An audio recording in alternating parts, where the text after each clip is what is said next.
Welcome everyone. My PhD thesis is Imbalance in vascular reactivity between healthy women and men. I'm Ádám. I'm a dentist, an endodontist, and a PhD student. I work at the Department of Restorative Dentistry and Endodontics. My supervisors are János Vág and Beata Keremi. My SMS is Petrana.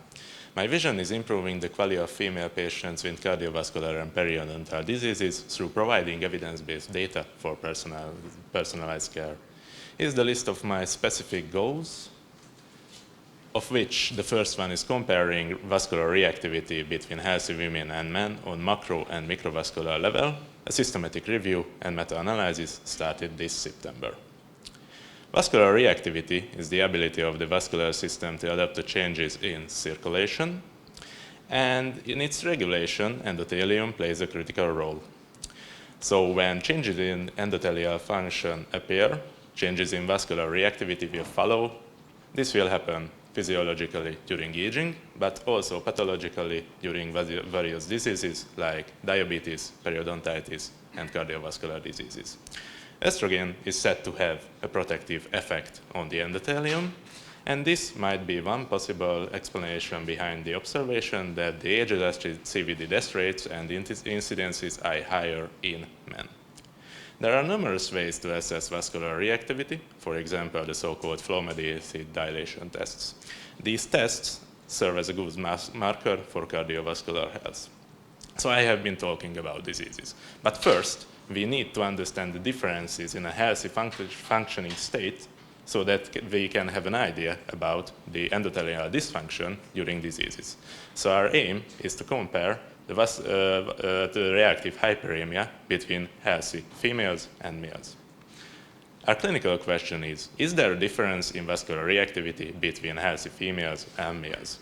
Based around the PFO framework, P1 is reactive hyperemia on brachial artery, P2 is reactive hyperemia on the skin. F1 is healthy females, F2 is healthy males, and the outcome is increase in blood flow and FMD, a change in artery diameter and blood flow. Our hypothesis is that women have higher vascular reactivity than men. The clinical implication is that for personalized prevention and intervention, we need to understand the physiological differences between the genders, and the research implication would be that clinical trials need to investigate the sexes differently. Here you can see our search key that is divided into 4 big domains. The systematic search was carried on in Medline, Embase, and Central. As for key articles on the brachial artery, my key articles all work with the same PFO framework, like reactive hyperemia and brachial artery, healthy female, healthy male, and the outcome is change in blood flow and artery diameter.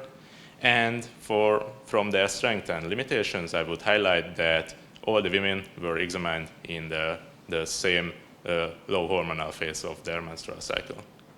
The same goes for the skin group as well. They work with the same PFO framework. And from their strengths and limitations, I would highlight that the skin temperature was not controlled in these studies.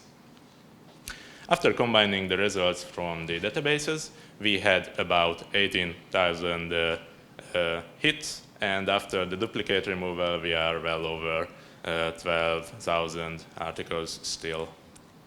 Here's the progress of my first project. Currently, we are working on the title abstract selection with my co-investigator.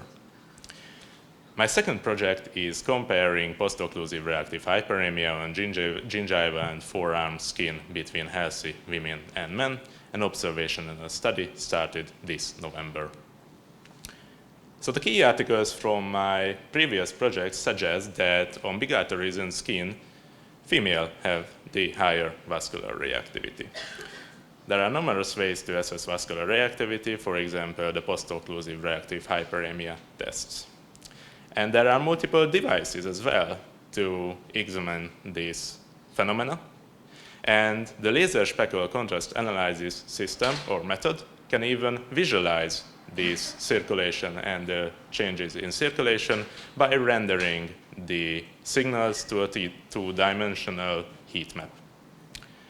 The pore test can be even carried out on the gingiva, but the clinical study showed that on this region, the males had a more pronounced and prolonged hyperemia. So the question arises, do females have more induced, ischemia-induced vascular reactivity on every body part? So our aim is to compare pore tests on different regions between healthy females and males. Our clinical question, is the vascular reactivity superior in females on the gingiva and skin as well, based around the PFO framework, P1 pore test on the gingiva, P2 pore test on the forearm skin. F1 healthy females, F2 healthy males, and the outcome is change in blood flow in laser speckle perfusion unit, which is an arbitrary unit for the laser speckle contrast analysis system. Our hypothesis is that women have higher hyperemia in both regions, and the clinical implication is that compensation for ischemia is of different degree for the genders based on the region itself.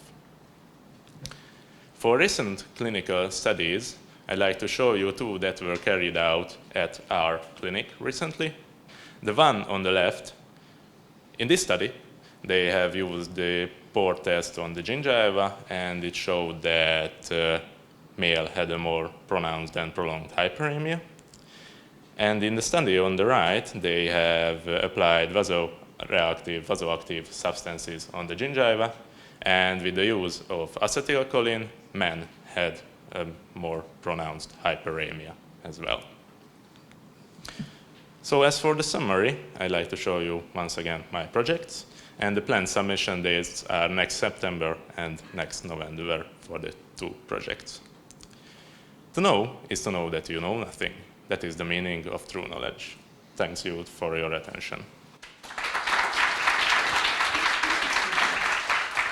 Is in the literature the discussion on gender rather than sexes? Gender is a social discrimination and not necessarily relates to the hormonal status of the individual. So wouldn't be, I don't know how is it handled in the literature, that's why I'm asking. Thank you for your question. Yes, that's quite common. And in fact, we are looking into the effect of sex and not the not the chosen gender. Yes. So not the demographic factor. Yes. Right. So it's. I was just wondering whether the literature addresses this question like gender or more properly like the biological sexes. More like the biological sex, but there are studies that investigate transgenders as well. Based on your two meta-analyses and systematic reviews, if you continue your work as a randomized control trial, based on the results and the background, what would be the clinical outcome? What can you examine if you are planning a clinical study? What would be probably the methodology, and what are you expect from a study examining patients in the clinical environment? Thank you for your question. So we have ideas to how to carry out these clinical studies. Of course, with controlling the population, we would like to examine healthy adult patients of the reproductive age, and they have to be non-smokers and free of any diseases.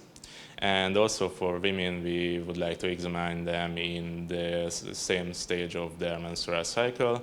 And of course, there are some factors regarding the environment as well. So we would like to control the temperature of the examination room, and also when we are planning to investigate the skin circulation, we would like to requisition a device that would control the skin temperature as well. You were talking about different factors, but how about age, especially in women before and after menopause? Maybe there is actually a difference in reactivity, which may actually overshadow the data set if you include everything I mean all data in one set. Thank you for your question. So looking into the literature, so it's evident that the estrogen is, in fact, have a protective function on the vascular system, and it shows that after the menopause, the prevalence of the diseases in women skyrocket and even can surpass the prevalence in the age-adjusted men. So the hormonal levels are a huge factor contributing to these phenomena. Yes.